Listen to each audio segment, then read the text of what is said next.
Daily அது அதான் ஒண்ணும் இல்லைங்க. பண்றாங்க. அந்த தோசை, இட்லி, சாம்பார், சட்னி தான் எடுக்க அப்புறம்.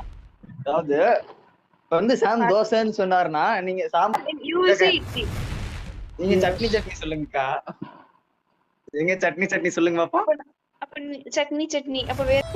My brother Gara will tell dosa. You will tell idli. Sam will tell chutney. Sambar. Sambar. I will say chutney. Are you ready? Okay.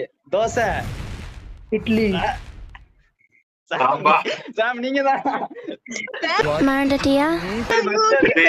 நினைச்சாரு ஒரு மாதிரி இருக்குடா எனக்கு. Okay first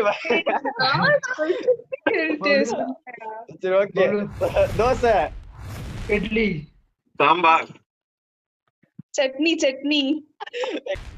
dosa, idli, sambar, chutney. தேடி பிடிச்ச ஹோட்டல வாங்கி வந்த பார்சல். சட்டை கோயிது தோசை இட்லி தெரியல வாங்கி வந்த பார்சல் சரியில்லை. தோசை, இட்லி, சாம்பார், சட்னி.